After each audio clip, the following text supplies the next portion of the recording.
G'day guys, so I am here with Mademoiselle Bee. She has an awesome YouTube channel that knows a hell of a lot more about bees than I do. So I thought I'd bring her in here and we can go through my hives and see what I'm doing wrong, and she can point me in the much better direction. And if the bees are actually ready and they have some honey there, we might harvest some and show you how it's actually done rather than my horrible last attempt. Yeah, that was terrible. It was pretty terrible. So somebody showed me what to do right and what I was doing wrong, and Let's get started. Let's get started. Yeah. Awesome.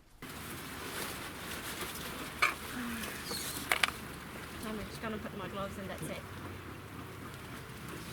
Okay.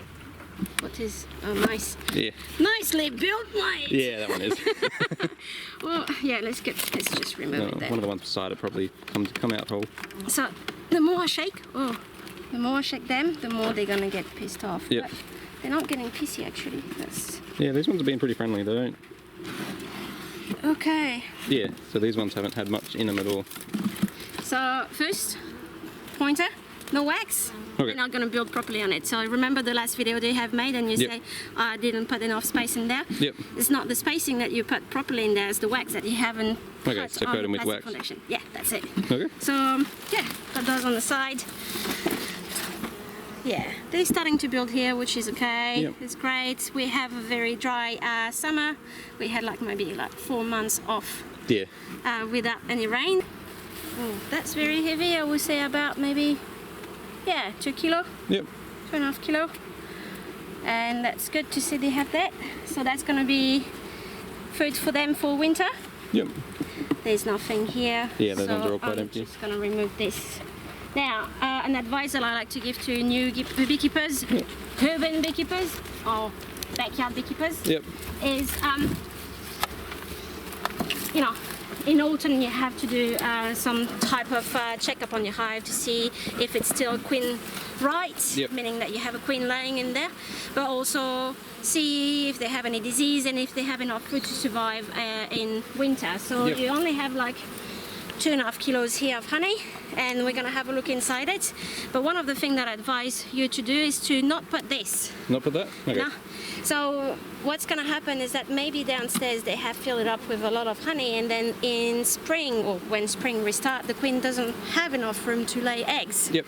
So she's going to look for room, and if they don't make enough room for her, she's going to decide to swarm. Yep. So a good swarm prevention is to remove that queen excluder, and then remove and put it back when the floor is on. Okay, so it's good they have properly stopped everything. The size of the frame obviously gonna have to be changed at some stage. Yep. See, that hive tool is supposed to go on the side. Yeah, and then it picks it go up. on the side. Yeah. And it doesn't do that. I built them before I knew what they were supposed to look like. That's okay. Everyone learns from their mistake. Yeah. Now, if you had someone coming here, like a biosecurity officer, they may tell you off because it's a bit hard to remove the frames. Okay. But that is beautiful. That one's a lot better? Yeah, so it looks like a nice queen that you have. She knows how to lay her eggs. Just gonna smoke them to let them know that chill. Puck, puck, puck. So we have a drone right here. Drone is just right there. This one is just bringing a bit of pollen inside. Yep. So if I put it in the sun, you may be able to see. Where is she? Yeah, this one is feeding one of the baby in there. Yep. And this, for me, this brood is awesome. Okay. It's packed. It's nice. And the other side too. So what I do now, one of the things that you may not want to have is the burr comb on the side and on the top, because they're called queen killer. If the queen rolls onto that and she gets, squashed in between, she dies. And and that's bad. you don't really want to lose her at this time of the year. Yep. So the slower you go, the better it is. Yep. This one is looking good. There's larvae in there. There's a good brood size. I think you may want to start feeding sooner than later. Yep. But yeah, it's looking all good. There's just not enough food supply here. Yep. So this is what I like to see. So it's a semicircle brood pattern. So she starts to lay in semicircle up the top. Yep. And then slowly in between she has bigger larvae in there. And then after that there's like the little eggs in between. So that is totally normal. Some beekeepers have asked me, well, you know, backyard beekeepers, Yeah. new beekeepers ask me, why is it in semicircle, not in like whole lot like you've seen in the previous frames. Yep. It's totally normal, it's okay, it's actually very good to have it like that. She's laying fine, there's still some drones, and which is good because They start killing them soon, don't they? yeah, they're gonna have to kick them out soon, and you're gonna be able to see them like getting Yep. kicked out here.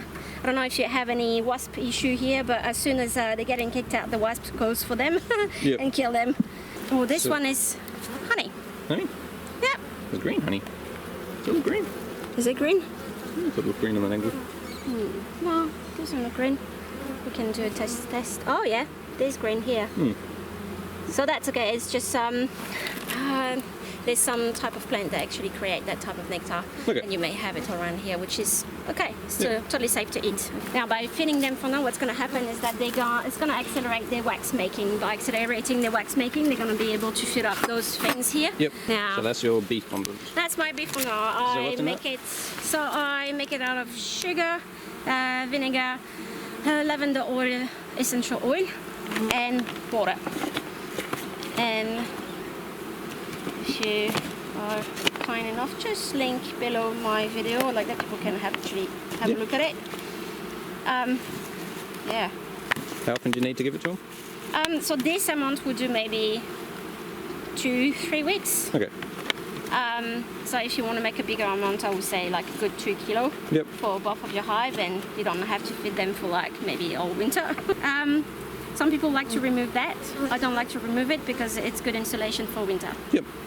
Good. All that you need. Now I remember in one of your videos when you caught the swarm, you were Yep. saying that it smells like banana. Yeah. It doesn't smell like banana when they're poking their bum out. Okay, the thing that you have pointed out was them fanning very hard and poking the bum in the air. Yep. What's happening is that they're using the Nasanov gland. They're not using it right now, right here. Yeah. But the smell of it is actually lemongrass. Okay. The banana one is actually the alarm pheromone. So when they want to sting you, this is what it smells like. Okay.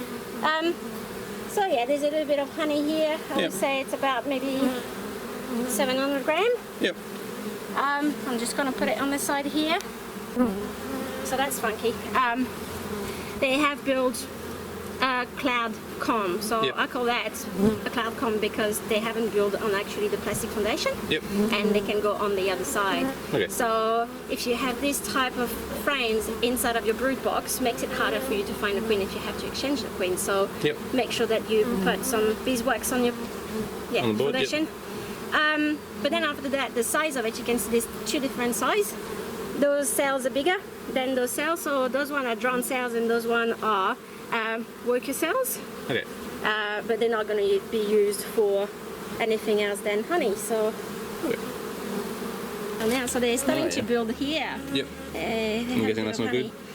I mean, that's mean your box is not Yeah. built too much like of a a gap Langstroth. for 'em. Exactly, there's too much of a gap, so they're filling it up, Okay. which is okay. Because it's good insulation, but Yep. not good for biosecurity Yep. purposes. Sorry. But these frames could be removed, but because we had a dry summer, Yep. It's not we're much. not going to remove that. Yep. Because you don't have enough honey for us to remove. Yep. But yeah, this side is fantastic. Yep. Yeah, the bees build naturally in ways like that. Yep. May not win the competition of the most beautiful honeycomb, but I mean the honey might taste delicious. Yeah. This. And now we'll let them calm down. Am I in the frame? You're in the frame. Okay. So we've been through the hives and they're not doing too badly. I've got some tasks that I'm going to have to go, but I'll let Mademoiselle Bee I'm saying that right, aren't I? Yeah. Yes, awesome. Let Mademoiselle Bee tell me what I need to do with them. If you want to have a quick little roundup. You're on stage now. Oh, great. So I think the weakest hive is going to have to be fed a little bit more fondant. We have fed them a little bit. You can follow the recipe and do more. So maybe prepare a whole kilo of it. Yep. And it should be fine for the rest of the winter. Exchange your frame for new ones. Put some wax on the top of your plastic foundation. And then place back your queen excluder when the flow is coming back, and like that you can separate your honey box to your brood box. Yep, sounds good. That's it. Awesome. Now, if anybody wants to go check out Mademoiselle Bee's channel, I'll have all the links down in the description, and at the end of the page there will be a little thing that pops up with something to follow. I'd recommend going checking it out because she knows a hell of a lot more than I do about bees. So if you want to learn about that sort of stuff, go and say hello and check out a video. So they're pretty cool. Thumbs up. All right, see you guys next time.